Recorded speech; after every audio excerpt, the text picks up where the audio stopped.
রাজকাহনে চলছে search committee নিয়ে আপনাদের ফোনে প্রশ্ন এবং মতামতের ভিত্তিতে আলোচনা। নির্বাচন কমিশন গঠনে বিএনপির দাবি ছিল রাষ্ট্রপতি ঐকমত্যের ভিত্তিতে সর্বজন শ্রদ্ধেয় প্রাজ্ঞ অভিজ্ঞ ও নিরপেক্ষ ব্যক্তিদের নিয়ে 5 সদস্যের একটি বাছাই কমিটি গঠন করবেন। গতকাল যে বাছাই কমিটি গঠন হয়েছে তাতে রাষ্ট্রপতি বিএনপি বা অন্য কোনো দলের দেওয়া প্রস্তাব যে তেমন আমলে নেয়নি তা বোঝা যায়। নির্বাচন কমিশন গঠন নিয়ে বিএনপির 13 দফা সুস্পষ্ট প্রস্তাবের মূল বিষয় অবসরপ্রাপ্ত অলাভজনক পদে থাকা ব্যক্তিদের অন্তর্ভুক্ত করার বিষয়টি গ্রাহ্য না করে বর্তমান পদাধিকারীদের নিয়ে এই কমিটি করায়। তবে আওয়ামী লীগ বলছে তারা যাই করে তারই বিরোধিতা করে এবং করত বিএনপি, এবং তাদের ভাষ্যে 2019-এর নির্বাচনে যেহেতু বিএনপিকে আসতেই হবে কাজেই এই কমিটিকে বিতর্কিত করাও অনুচিত। কিন্তু বিএনপি তো বলেই রেখেছিল বাছাই কমিটি এবং নির্বাচন কমিশন গঠনে ক্ষমতাসীনদের মনোভাব বুঝে তারা যথাসময়ে নির্বাচনকালীন সহায়ক সরকারের রূপরেখা দেবে।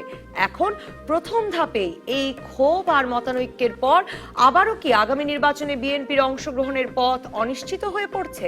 রাষ্ট্রপতির সাথে সংলাপের বাতাবরণে দেশের নাম জানা অজানা সকল রাজনৈতিক দলের প্রতিনিধিদের যে সৌজন্য সাক্ষাৎ চলছিল তা থেকেই মতৈক্যে পৌঁছানোর আশাবাদ কি কিছুটা বাস্তবতা বিবর্জিত ছিল বলেই রাষ্ট্রপতি বঙ্গভবনের আলোচনাতেই বারবার রাজনৈতিক দলগুলোর মধ্যে সংলাপ আর সমঝোতার গুরুত্বের কথা বলছিলেন।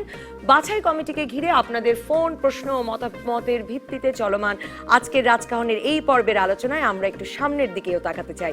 এ পর্বেও স্টুডিওতে আছেন স্থানীয় সরকার বিশেষজ্ঞ ডক্টর তোফায়েল আহমেদ, বাংলাদেশ ফেডারেল সাংবাদিক ইউনিয়ন বিএফইউজের সভাপতি মঞ্জুরুল হাসান বুলবুল ও সিনিয়র সাংবাদিক মাহফুজুল্লাহ।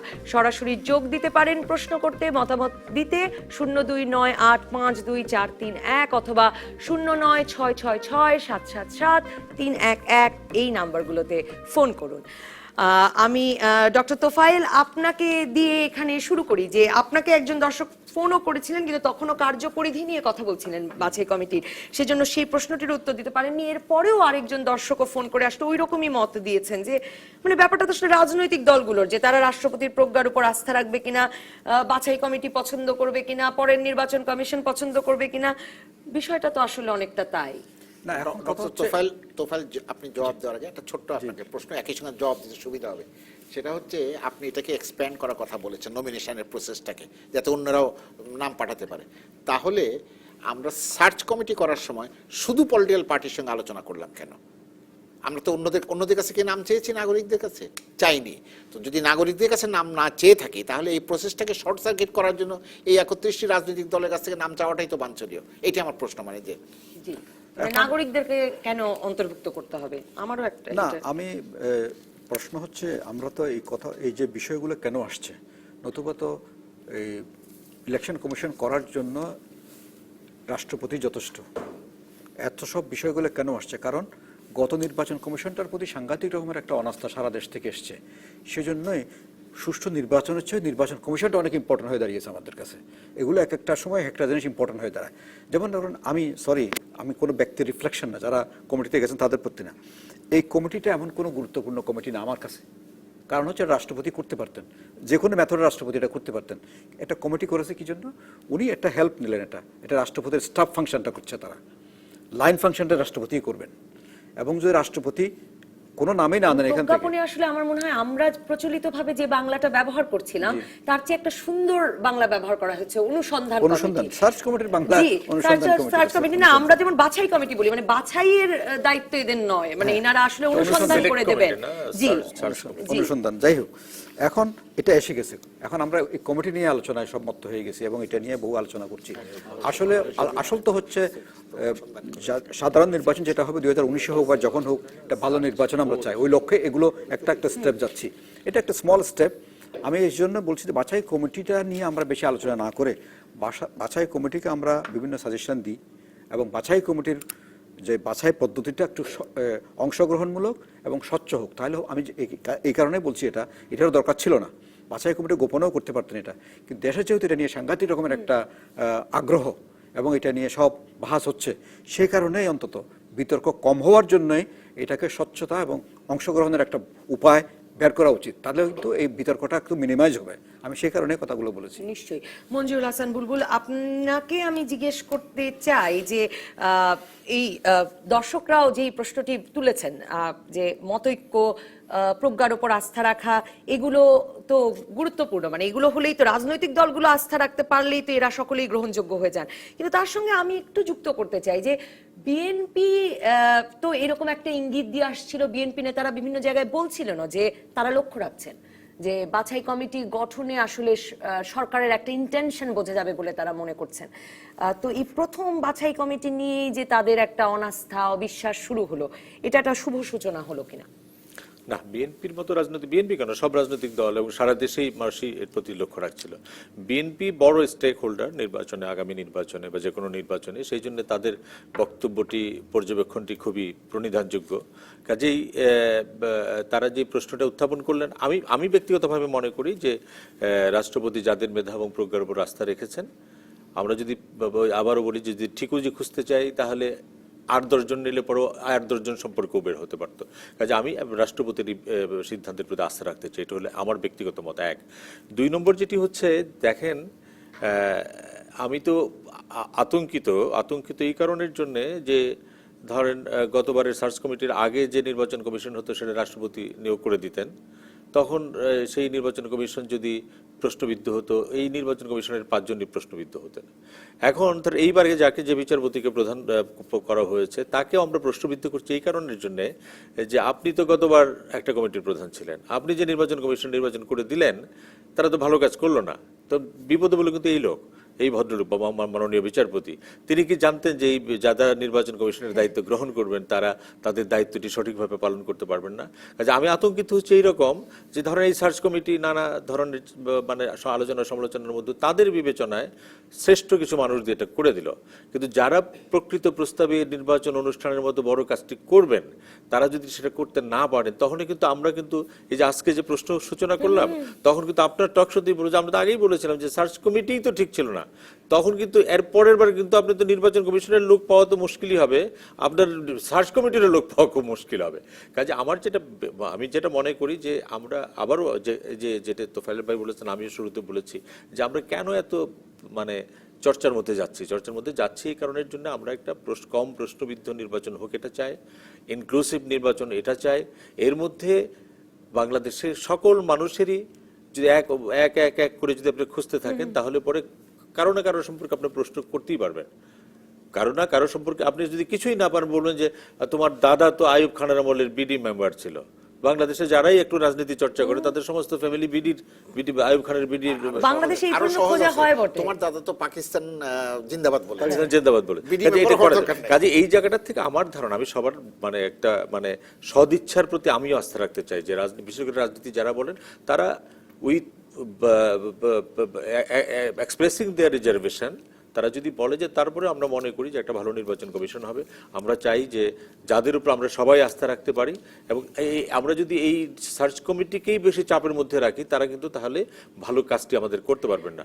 আমি যেটা চাই যে সবার মহল থেকে একটা বলুক যে ঠিক আছে, এই তাদের মেধা প্রজ্ঞার উপর আস্থা রেখে আমরা দেখতে চাই, যেটা তোফায়েল ভাই শুরুতে বলেছিলেন যে তারা কতটা গ্রহণযোগ্য ব্যক্তিদের নিয়ে একটা কমিশন আমাদেরকে উপহার দেন, এবং রাষ্ট্রপতি সেই 10 জন থেকে কোন 5 জনকে আমাদের দেন। সেটার মধ্যেও আমি আবার বলি সেখানেও আমাদের তুলনামূলকভাবে মানে উদারতার জায়গাটা রাখতে হবে। আমরা যদি আবার একেবারে মানে পুঙ্খানুপুঙ্খভাবে দেখতে যাই তাহলে হয়তো ওইখানেও আবার বিতর্ক তৈরি করব, কিন্তু তারপরেও আমরা যদি একটা গ্রহণযোগ্য পর্যায়ে আমরা যেতে পারি তাহলে একটা ধাপ আমরা অতিক্রম করলাম। এটার মূল পরীক্ষা তো শুরু হবে শপথ গ্রহণের পরে, যখন নির্বাচন অনুষ্ঠান তারা করবেন তখন। এখন তো পরীক্ষার আগে সব জার্সি মানে ভোট এইসব নেওয়া হচ্ছে। একদম প্রথম ধাপ বিএনপি বলছিল এই মানে নির্বাচন কমিশন গঠনকে, এবং যখন থেকে জানা গেল যে মানে এবারও বাছাই কমিটি গঠনের মাধ্যমেই হবে, তখন তারা বারবার বলছিল যে এর মাধ্যমে সরকারের একটা সদিচ্ছা প্রকাশ তারা আছে, মানে সদিচ্ছা আছে কিনা 2019-এর নির্বাচনটিকে 2014 নির্বাচনের চেয়ে আলাদা করবার, সেটা তারা বুঝতে পারবে।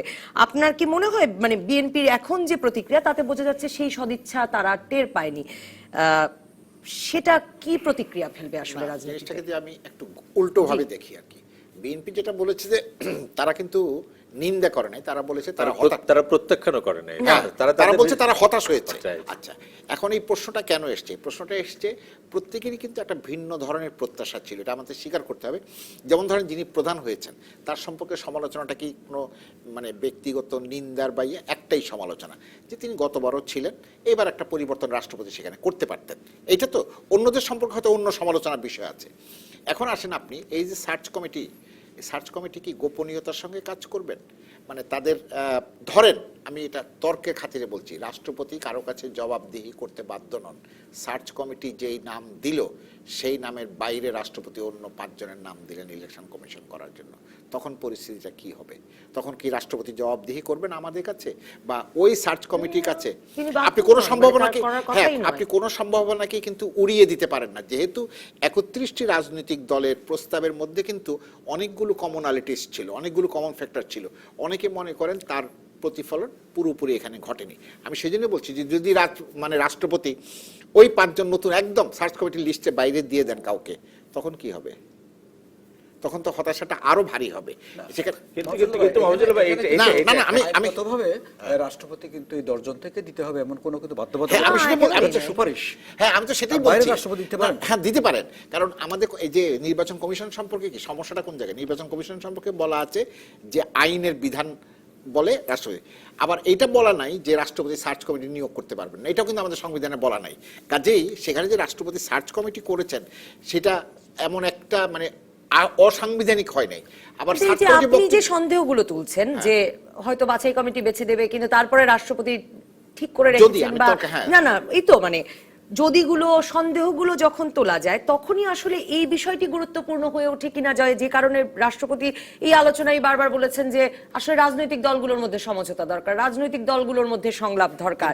কিন্তু রাষ্ট্রপতি যেই সদিচ্ছার কথা বলেছেন, যেই সততার সঙ্গে ওই কথাগুলো বলেছেন, এর মধ্যে কি তার প্রতিফলন ঘটেছে? তার প্রতিফলন ঘটে নাই।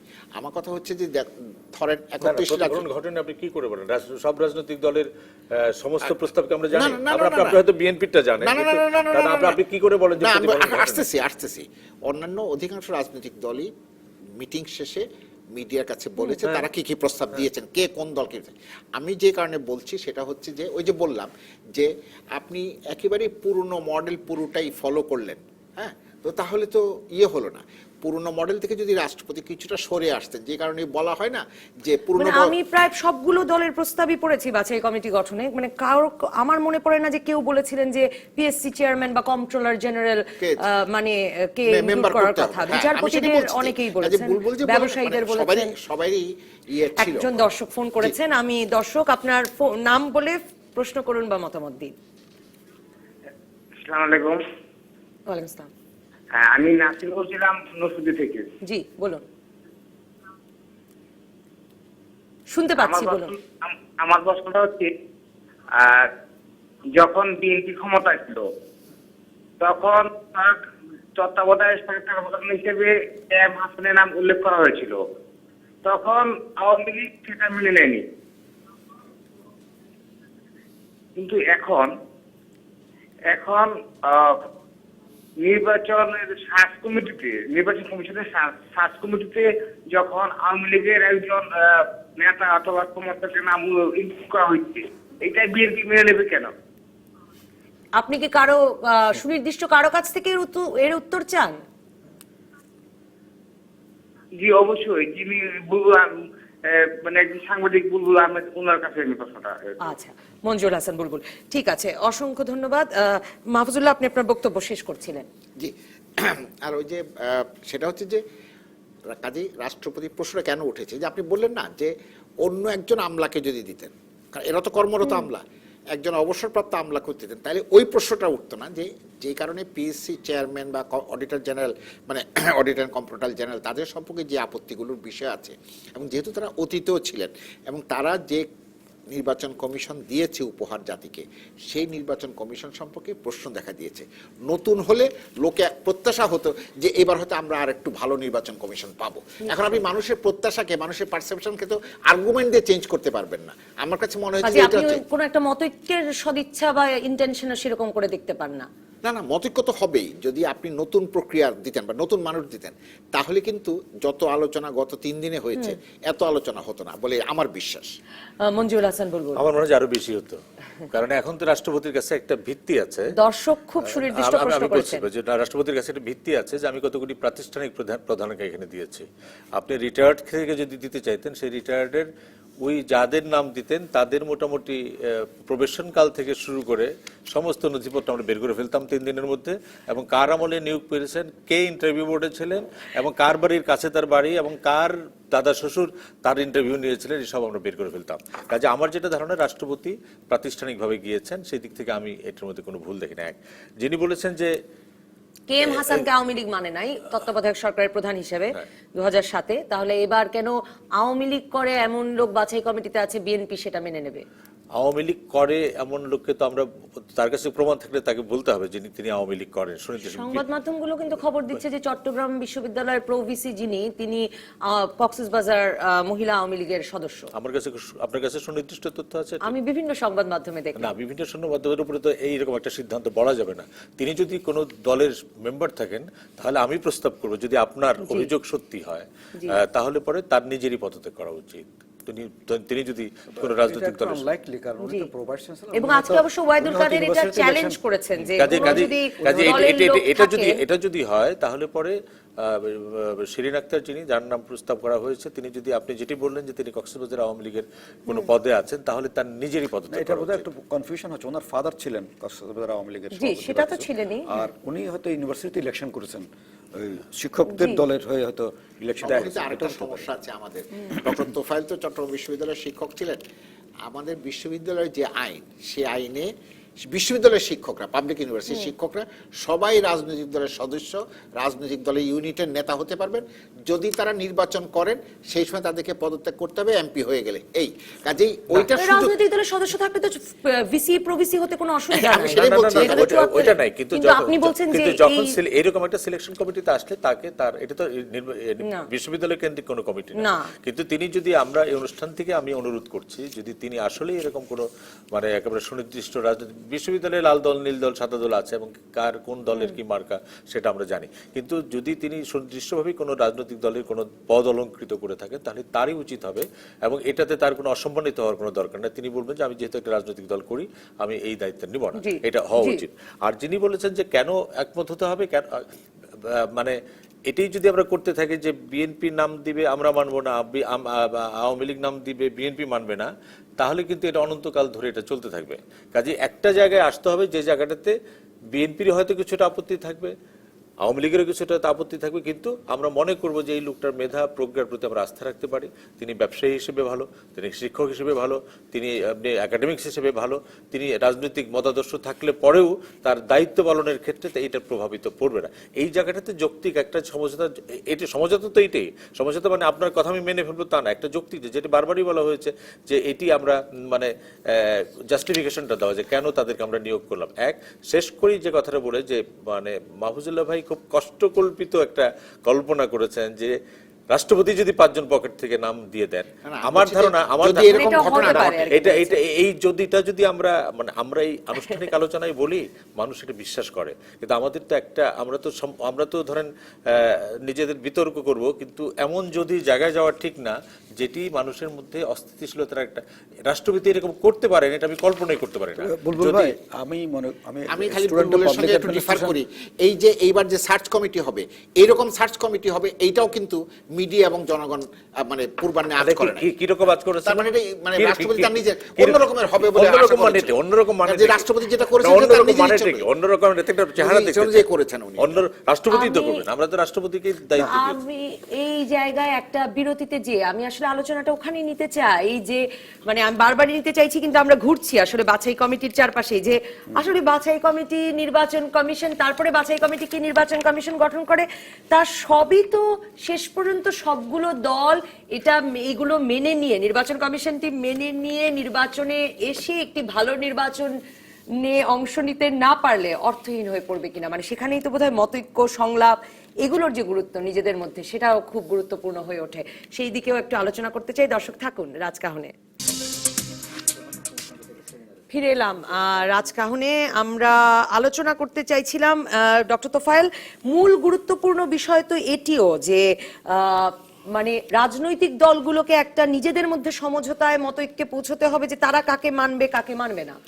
এটা কেন হচ্ছে, এই যে সংলাপটাই বা কেন হলো? সংলাপটা হলো যেহেতু আমাদের আইনের অনুপস্থিতি, এটা ভ্যাকুয়াম আছে, তাহলে আমাদেরকে আইনের বিধান দ্বারা এটা পূরণ করা যাচ্ছে না, তখন সমঝোতার মাধ্যমে এটাকে পূরণ করার জন্য তো এই টোটাল প্রক্রিয়াটা। সুতরাং প্রথমে আমি শুরুতেই বলেছিলাম যে এই প্রক্রিয়াটা তো ওই জন্যই করা হয়েছে, যাতে করে আমরা একটা রাজনৈতিক সমঝোতায় পৌঁছাতে পারি।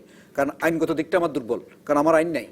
কিন্তু এখন সেটা কাজ না করলে তাহলে এটা দুঃখজনক হবে। এটা যদি কাজ না করে, এটা কার কারণে কাজ না করছে সেটা আমি বলবো না, কিন্তু যদি কাজ না করে, কারো গর্তেমের জন্য কাজ না করতে পারে, কারো বেশি ইনফ্লুয়েন্স করার জন্য কাজ না করতে পারে, তাহলে এটা দুঃখজনক হবে। তো এখন এই মুহূর্তে আমি মনে করি আমরা নির্বাচন তো এখন অনেক দূরে আছে। এখন এই মুহূর্তে হচ্ছে একটা ভালো নির্বাচন কমিশন আসা। এই নির্বাচন কমিশন, ভালো নির্বাচন কমিশন পাওয়ার জন্য সবারই একটা সমবেত চেষ্টা দরকার। সবার সমবেত চেষ্টা মানে হচ্ছে কি, এখন একটা কমিটি হয়ে গেছে, সেই কমিটিকে এখন আমরা হেল্প করি, কমিটিকে আমরা চেষ্টা করি যে আপনারা একটা ভালো জিনিস দেন। নিশ্চয়ই পরিচয় একজন দিতে হবে। আমি দর্শক এখানে ফোন একটা- করেছেন। জি, আচ্ছা, দর্শকের ফোনটা নিয়ে নিই আমি প্লিজ। দর্শক নাম বলে প্রশ্ন করুন বা মতামত রাখুন। মাহাতাব হোসেন গোপালগঞ্জ থেকে বলছি। আমি বুঝতে পারছি না, আরেকবার বলুন। মাহাতাব হোসেন গোপালগঞ্জ থেকে বলতেছিলাম। গোপালগঞ্জ থেকে মাহতাব হোসেন, জি বলুন। ওই যে চট্টগ্রাম ইউনিভার্সিটির যে প্রভৃতি সাব কমিটি আছে, উনি তো আওয়ামী লীগের হলুদ দল থেকে নির্বাচিত, হলুদ দল থেকে নির্বাচন করছেন, উনি কতটুকু নিরপেক্ষ থাকতে পারেন? জি ধন্যবাদ। উনি জিজ্ঞেস করছেন যে হলুদ দল থেকে, মানে প্রো আওয়ামী লীগ পন্থী শিক্ষক প্যানেল থেকে উনি শিক্ষক নির্বাচন করছেন, কতটা নিরপেক্ষ থাকতে পারবেন। আসলে আমার খারাপও লাগছে, কিন্তু ডক্টর শিরিন আক্তার নিয়ে যেহেতু কথা উঠলো, এর বিরতির আগেও মঞ্জুর হাসান বুলবুল, আমি বলছিলাম যে অনেকগুলো সংবাদ মাধ্যম খবর দিয়েছেন যে তিনি নিজেই কক্সবাজার মহিলা আওয়ামী লীগের সদস্য। আপনি বলেছিলেন যে এরকম হলে তার আসলে হয়তো সরে দাঁড়ানো উচিত, কিন্তু এর মধ্যেই বিরতির মধ্যে আমাদের গবেষণা দল চট্টগ্রাম বিশ্ববিদ্যালয়ে শিক্ষকদের যে জীবন বৃত্তান্ত দেওয়া আছে পিডিএফ এ, সেটি বের করেছে। সেখানেও লেখা আছে যে pro VC professor doctor Shirin Akhtar তিনি কক্সবাজার মহিলা আওয়ামী লীগের একজন সদস্য। তো সেই বিষয়টিও আমি উল্লেখ করতে চাই। না, সেটি তো আমি স্পষ্ট করে বললাম যে তিনি বলে দিয়েছেন। যদি রাজনৈতিক দলের সদস্য হয়ে থাকেন, তিনি খুব বিনয়ের সঙ্গে সরে যাবেন। মহামান্য রাষ্ট্রপতিকে বলবেন যে আপনি আমাকে মনোনয়ন দিয়েছেন, এটা খুব ধন্যবাদ, কিন্তু আমি যেহেতু একটা দলের সদস্য সেই জন্য আমি এখানে থাকলাম না। এতে তার অসম্মানিত হওয়ার কোনো কারণ নেই। আমার ধারণা তিনি দুই দিক থেকে আমাদের হেল্প করবেন। একটি হচ্ছে যে তাকে নিয়ে যে প্রশ্ন উঠেছে বা পুরো সার্চ কমিটির যে প্রশ্ন উঠেছে, সেখান থেকে রাষ্ট্রপতির এই সিদ্ধান্তটিও রেহাই পাবে, এবং তিনিও তিনি যে দলটি করেন সেই দল যেহেতু একটা ভালো নির্বাচন করতে চায়, শুধুমাত্র তাকে নির্বাচন কমিশনে রাখার জন্য এটি একটা প্রথম থেকে চ্যালেঞ্জ বা সংকটের সৃষ্টি করার সুযোগ নেই। আমি যেহেতু আপনার মানে এই গবেষক দলের তথ্য, এটি তার দৃষ্টি নিশ্চয়ই আকৃষ্ট হবে।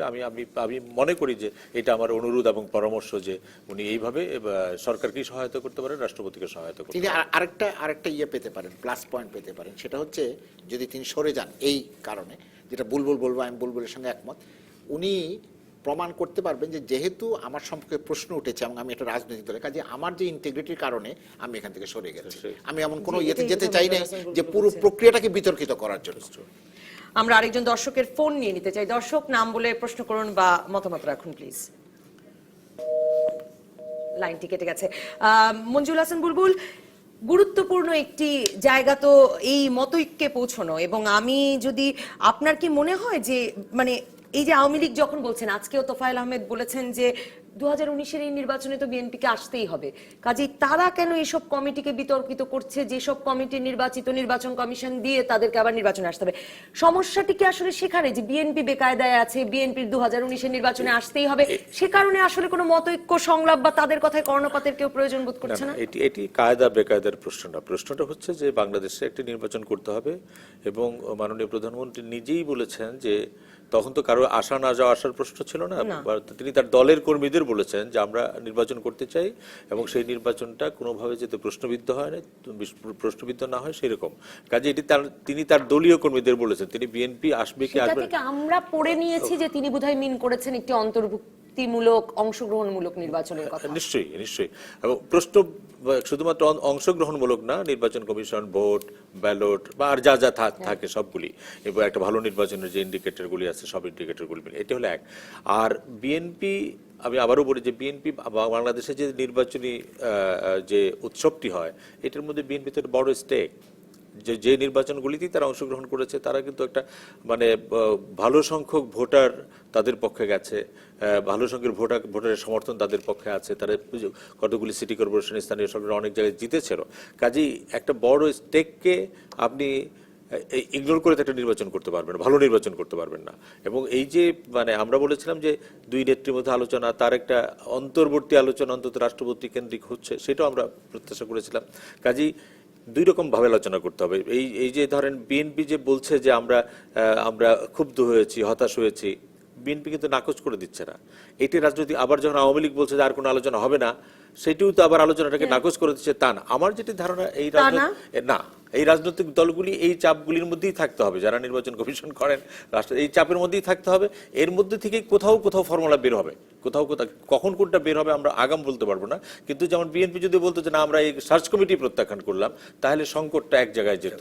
আর তারা সার্চ কমিটি প্রত্যাখ্যান, তারা ক্ষুব্ধ হয়েছেন। আমার ধারণা তারা এই চাপের মধ্য দিয়ে একটা জায়গায় যেতে চান, যাতে অরিজিনাল নির্বাচন কমিশনের ব্যাপারে সরকার আরো সতর্ক হয়, রাষ্ট্রপতি আরো সতর্ক হয়। কাজেই মানে প্রত্যেকটা জায়গায় তো মানে দলগুলি অর্জন করতে চায়, এটা অর্জনের একটা কৌশল।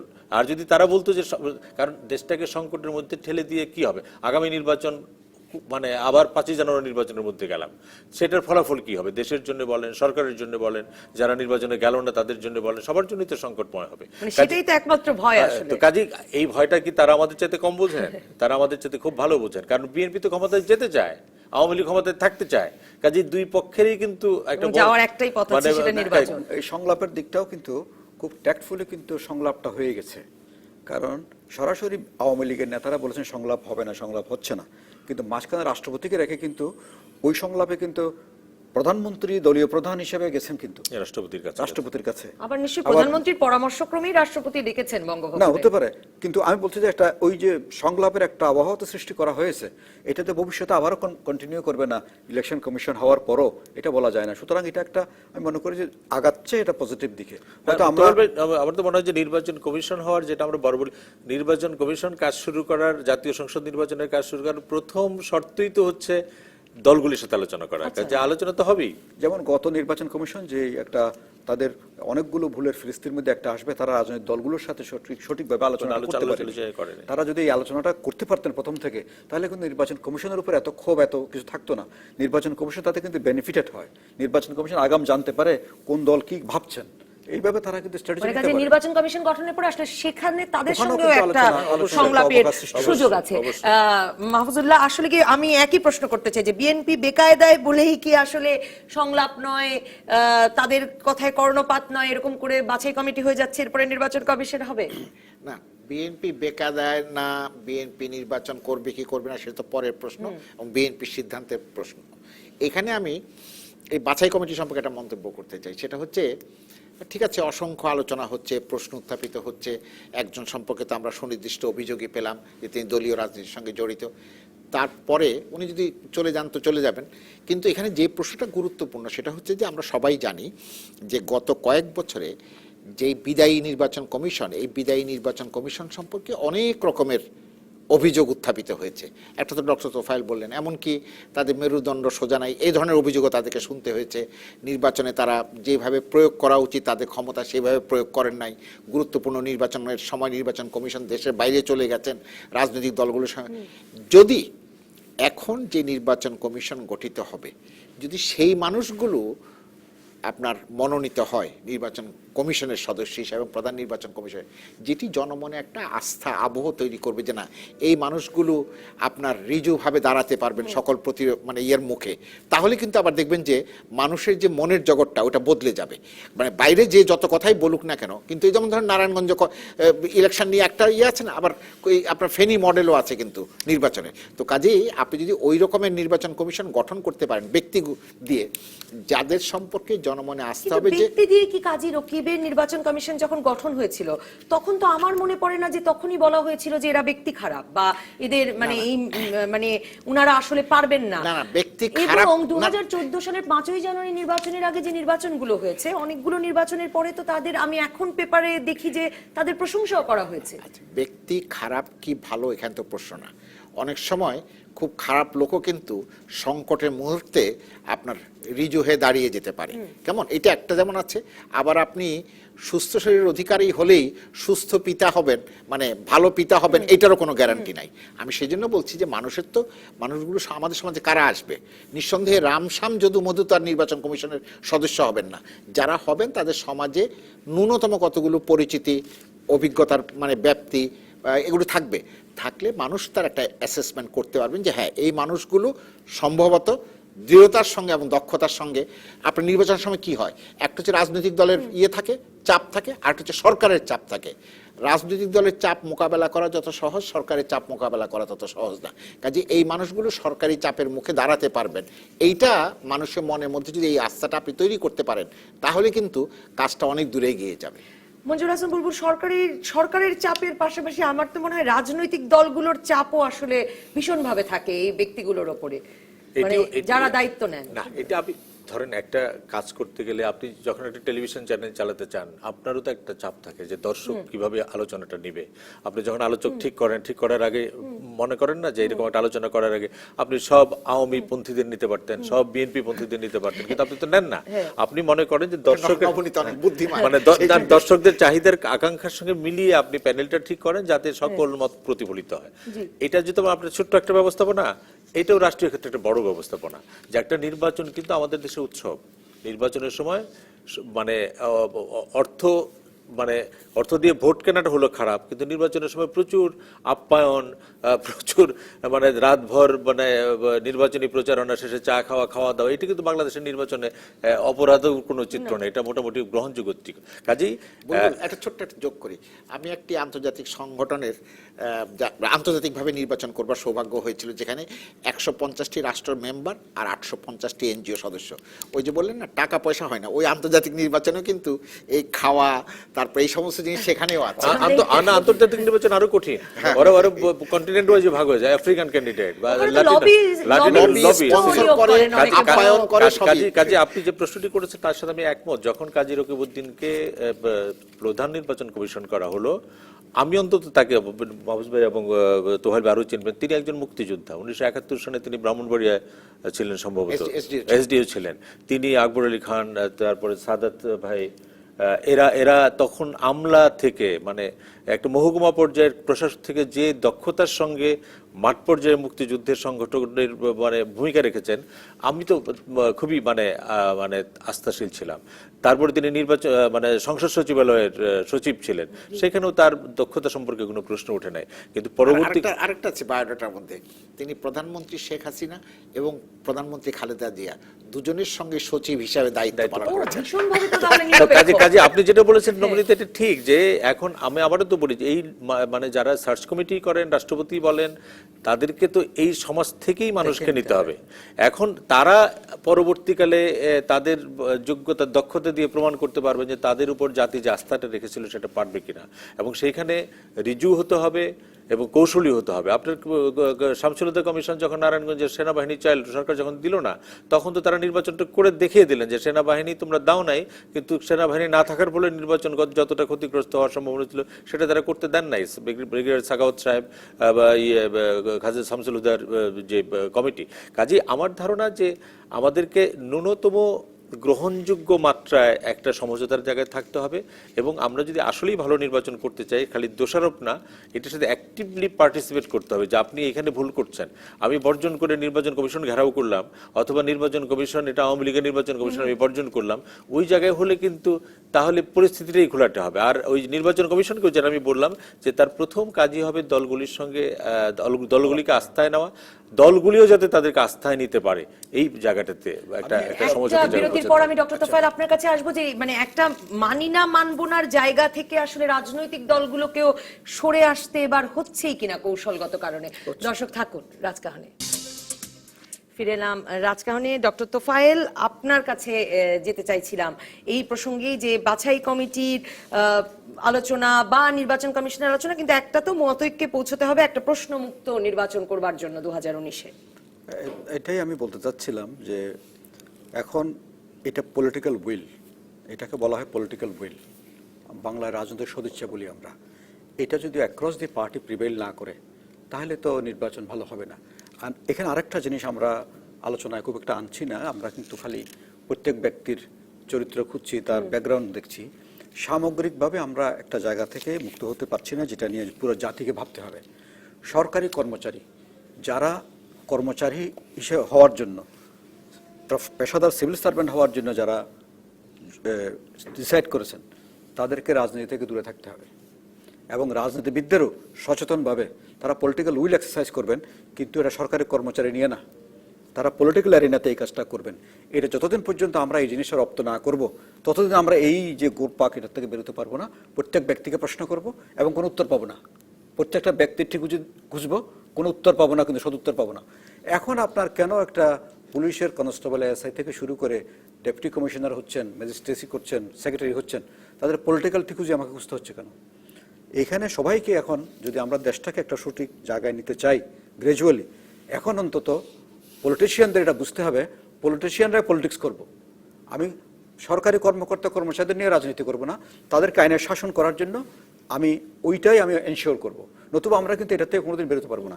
এখন আপনি ইলেকশন কমিশন যত ভালোই করেন, ইলেকশন কমিশন খুব ভালো করলেন, ইলেকশন কমিশনের 5 জন কমিশনার তো গিয়ে প্রত্যেকটা জেলায় জেলায় থানায় থানায় ইউনিয়নে ইলেকশন করবেন না, এটা সরকারি কর্মচারীদের দিয়ে ইলেকশনটা করতে হবে।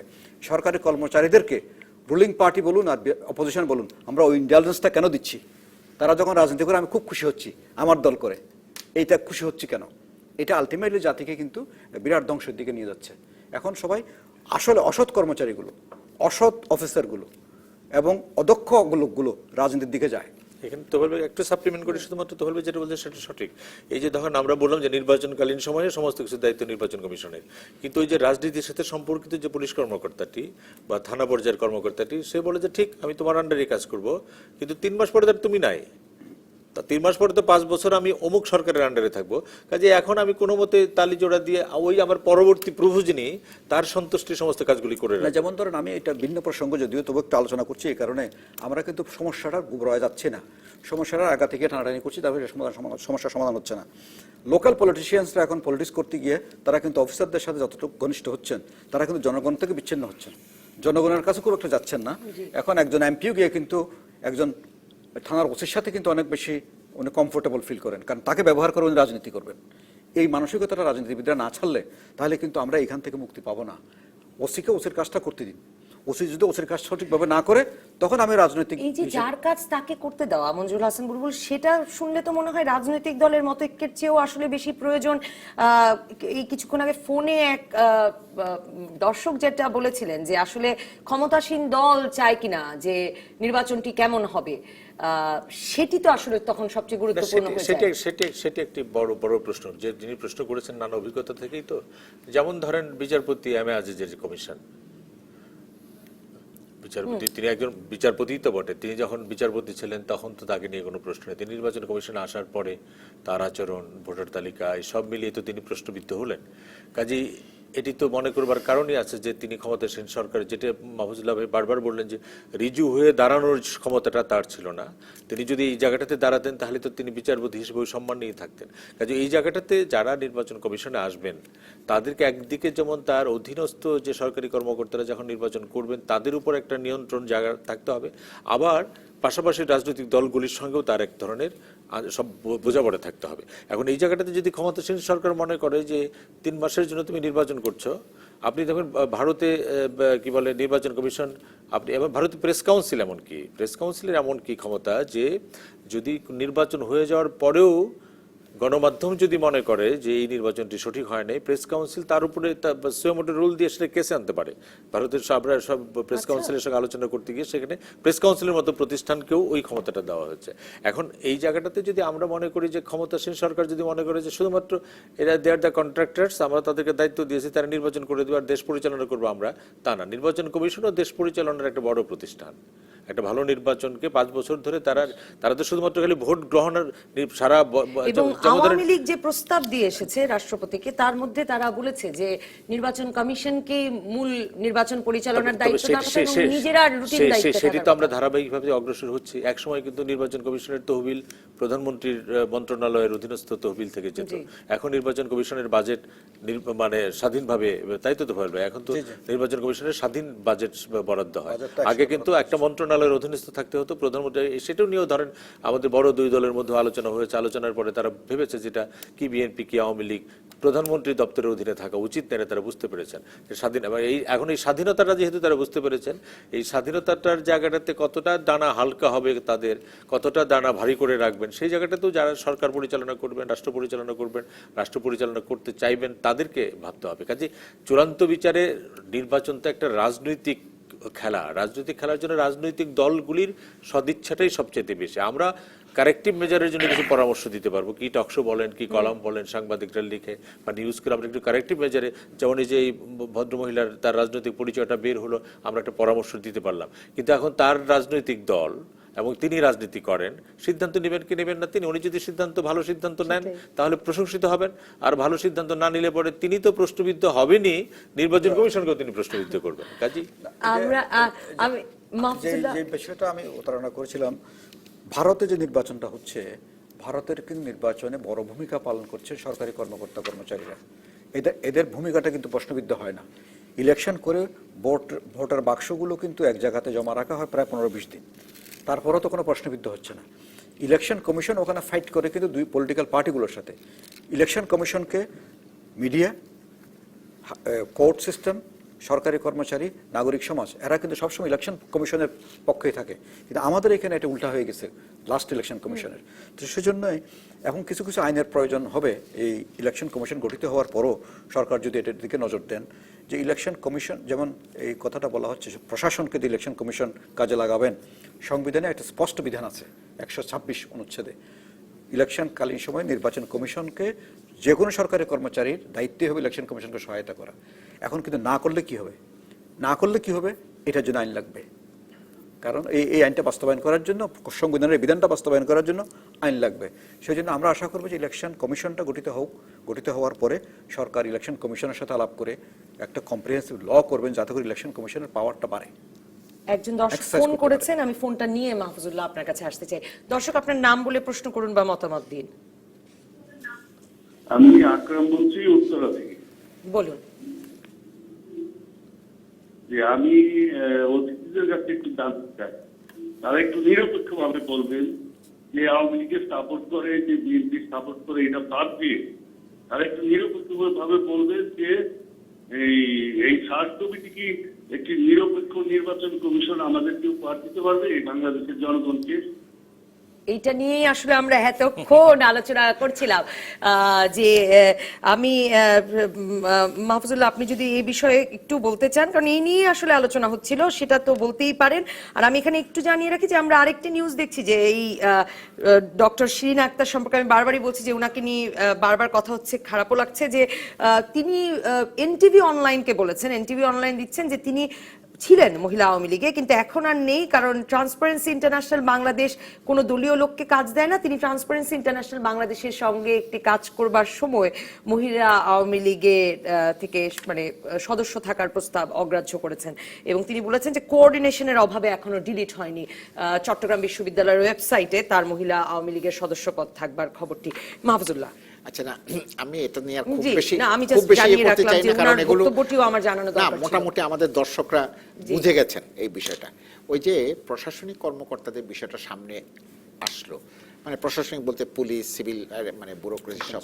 এটা হয়েছে কি, আমাদের রাষ্ট্র পরিচালনায় রাজনীতিবিদদের যে ক্ষমতা বা নিয়ন্ত্রণ থাকা উচিত ছিল, সেটা অরাজনৈতিক ব্যক্তিত্বের হাতে চলে গেছে। তারা বিভিন্ন সার্ভিসে, বিভিন্ন প্রফেশনাল লোক। কাজে অতীতে রাজনীতিবিদরা যেভাবে কমান্ড করতে পারতেন, রাজনীতিবিদদের কিন্তু একটা, আমি সবসময় বলি যে একজন আমলা অর্থমন্ত্রীর চেয়ে একজন অর্থনীতিবিদ মানে রাজনীতিক মানে অর্থমন্ত্রী অনেক বেটার আমার কাছে। আপনি যে আমাকে জিজ্ঞাসা করেন, আমাদের এই রাজনৈতিক নিয়ন্ত্রণটা ক্রমান্বয়ে চলে যাচ্ছে, এইটা হচ্ছে খারাপ দিক। কাজে আমি যখন একটা ভালো নির্বাচন আশা করব, তখন যদি আমি পলিটিক্যাল লিডারশিপটা, যেটা ডক্টর তোফায়েল বলার চেষ্টা করেছিলেন যে পলিটিক্যাল উইল, আমি যদি ওই পলিটিক্সটাকে ফিরিয়ে না আনতে পারি, পলিটিক্সটা মানে কি, আমাকে ডিসাইড করতে হবে আমি আগামী নির্বাচনে ক্ষমতা নয়, আমি গণতন্ত্রের বিজয় চাই। কাম হোয়াট মে, কে জিতলো কে জিতলো না। এখন আপনি যে মুহূর্তে এটা সিদ্ধান্ত করবেন, সিদ্ধান্ত কে নেবে? সিদ্ধান্ত নেবে রাজনৈতিক দলগুলো। আপনাকে মনে হচ্ছে মানে খালেদা জিয়া যে নির্বাচনকালীন সহায়ক সরকারের রূপরেখা যথাসময়ে দেবার কথা বলছেন, সেটা দিতে দেরি করছেন? না না, সেখানে আমরা এখানে শেষ করি জি। এখানে। আর এটা কিন্তু জিরো সাম গেম না। জিরো সাম গেমের সমস্যা কি, একজন থেকে আরেকজন থাকে না। এটা যদি রাজনৈতিক দলগুলোর জিরো সাম গেমের হয়, দৃষ্টিভঙ্গি হয়, তাহলে কিন্তু ultimately at the end of the day রাজনীতিবিদরা তো সাফার করবেনই, আপনার দেশের মানুষও সাফার করবে। কাজে ওখান থেকে আমাদেরকে বেরিয়ে আসতে হবে। আর আরেকটা যেটা কথা, যেমন ধরেন খুব এগুলো তো এসব তুলনা করার মানে হয় না। নেপালে চিফ ইলেকশন কমিশনার কে? একজন মহিলা। ইন্দোনেশিয়াতে একজন চিফ ইলেকশন কমিশনার মানে সিভিল সোসাইটির মানুষ। কাজে তারাও তো করছেন এবং তারা বেশ সফলতার সঙ্গে দায়িত্ব পালন করছেন। কেন মহিলারা রিজু হতে পারেন না? মহিলারা না, না, না, না, আমি বলছি- আমাদের নির্বাচন কমিশনের যে ভদ্র মহিলা একজন জেসমিন, আর সে তো আফগানিস্তানের হ্যাঁ, উনি তো নির্বাচন হ্যাঁ, আমি সেটাই কি, কি? জেসমিন না, একটা জেসমিন। টুলি, এক উনি মহিলা চট্টগ্রামে নির্বাচনের সময় উনি চট্টগ্রামে- না, উনি তো সরকারি কর্মচারী। আমি বলছি না, যে তারপরে তো হ্যাঁ, আফগানিস্তানের জাতীয় সংঘের অধীনে তিনি নির্বাচন ভালো পরিচালনা নির্বাচন করে এসেছেন। আমি না, আচ্ছা। আমি এটা বলার জন্য বললাম এই কারণে যে যিনি মহিলা বা সিভিল সোসাইটির, তারা তো আর কেউ এই যে এরকম আমাদের এখানে যেরকম হয় প্রাক্তন আমলা বা শিক্ষক বা এরকম লোক না, তারা তো চালিয়ে যাচ্ছেন দায়িত্ব সেটা। আর আপনি যে প্রশ্নটা তুলেছেন সেটার তো আমার মনে হয় জবাবটা বিএনপি দিতে পারবে খুব ভালো, যে তারা না, আপনার পর্যবেক্ষক হিসেবে মনে হয় কি যে মানে এখন তো সেটা খুব গুরুত্বপূর্ণ হয়ে দাঁড়িয়েছে সেটা আসলে তারা এই সময়টা? সেটা তারা বলেছেন যে আমার মনে তারা হয় এটা আগে না আরো পরে দাও আরো পরে। আমার ধারণা নির্বাচন নির্বাচন কমিশন হওয়ার পরে হওয়ার পরে আমার ধারণা যে তারা এটা হয়তো আগে দিলে বিষয়টা- পরে আমরা আরেকটা মানে হবে কাজে আমার ধারণা যে নির্বাচন কমিশন আমি গঠিত একদম হওয়ার পরে এই তারা এই নিয়ে কাজটা আজকে আলোচনা এখানেই শেষ করব, কিন্তু মঞ্জুর হাসান বুলবুল, একটা শেষ প্রশ্ন। মানে আপনি তখন ডক্টর তোফায়েলকে বলছিলেন যে আপনিও স্বাগত জানাচ্ছিলেন এই যে নারী এবার হচ্ছেন একজন নির্বাচন কমিশনার, সে কারণেই প্রশ্নটি আপনাকে করে শেষ করতে চাই। একজন নারী হচ্ছেন এবং বাছাই কমিটিতে আমরা দেখলাম যে আমলাদের বাইরে সুশীল সমাজের প্রতিনিধি রাখবার প্রস্তাবও অনেক রাজনৈতিক দল থেকে ছিল। কাজে একজন বিশ্ববিদ্যালয়ের শিক্ষক পুরুষ, একজন নারী বিশ্ববিদ্যালয়ের শিক্ষক ঢুকলেন, মানে সুশীল সমাজের একজন প্রতিনিধি ঢুকলেন এবং একজন নারী ঢুকলেন, নির্বাচন কমিশনেও আসছেন। এইটা কি একটা কোনো পজিটিভ চেঞ্জ বলে মনে করেন কিনা? না, আমাদের ধরেন নারীরা তো সবসময় অনগ্রসর ছিল, কাজে বিভিন্ন জায়গায় এই কথাগুলো আমাদের বলতে হয়। সাধারণভাবে যোগ্যতার ভিত্তিতে একজন দুইজন নারী যে কোনো কোটা ছাড়াই বিভিন্ন জায়গায় তাদের কৃতিত্ব দেখান নাই, বাংলাদেশে দেখিয়েছেন। কিন্তু আমাদের যেহেতু বড় মাপের নারীরা অনগ্রসর, সেই জন্য বিভিন্ন জায়গায় আমাদের কোটার কথা বলতে হয় এবং যেটা সংবিধানেও বলা আছে। কাজে সেই দিক থেকে আমি মনে করি যে আমরা যদি উদারতা দেখাতে পারি, আমরা যদি যোগ্যতর নারী থাকে তারা তো যোগ্যতার ভিত্তিতেই যাবেন। কোথাও যদি ধরেন মানে মনে হয় যে না আমাদের একটু বিশেষ নজর দিতে হবে, আমি মনে করি এটি ইতিবাচক, এটাই মানে একটা প্রোগ্রেসিভ চিন্তা, এটা আমি মনে করি। আর সিভিল সোসাইটির মধ্যে থেকে আমরা তো অনেক কিছু নষ্ট করে ফেলেছি। আমরা খালি প্রতিষ্ঠান নষ্ট করার কথা বলি, আমরা আমাদের পেশাজীবী সংগঠনগুলিকে নষ্ট করে ফেলেছি, সিভিল সোসাইটিকে নষ্ট করে ফেলেছি। সিভিল সোসাইটি কারা? সিভিল সোসাইটি জাতির সংকটময় মুহূর্তে মুক্তভাবে যারা কণ্ঠস্বর তুলে ধরতে পারেন। কিন্তু আমি যখন কণ্ঠস্বর তুলে ধরি, আপনি আওয়ামী লীগ বলবেন, মাহফুজুল ভাই কণ্ঠস্বর থাকা, যে আপনাদেরকে দর্শক বললেন যে সকলে নিরপেক্ষভাবে কাজে বলবে। কাজে ওই জায়গাটাতে আমরা যখন অন্যদের সমালোচনা করি, আমরা আমাদের দিকে যখন তাকাই, আমরাও তো রাজনীতির বেড়াজালের মধ্যে আটকে গেছি। আমরা যদি সবাই সচেতনভাবে ওই জায়গাটাতে বের হয়ে আসতে পারি, তাহলে অনেকগুলি প্রশ্নের জবাব অসংখ্য সহজেই ধন্যবাদ পাওয়া যায়। মঞ্জুর হাসান বুলবুল, ধন্যবাদ মাহফুজুল্লাহ, ধন্যবাদ ডক্টর তোফায়েল আহমেদ, ধন্যবাদ দর্শক যারা সঙ্গে ছিলেন, যারা ফোন করেছেন এবং মতামত জানিয়েছেন, প্রশ্ন করেছেন। আগামী রোববার রাত 10টা পর্যন্ত সব খবরে খুঁজতে থাকুন রাজনীতি। তারপর রাত 10টা থেকে 12টা আপনার বিশ্লেষণের সঙ্গে মেলাবো আমার বিশ্লেষণ, তৈরি হবে নতুন রাজকাহন। থাকুন টিভিসি 9 নিউজের সঙ্গে।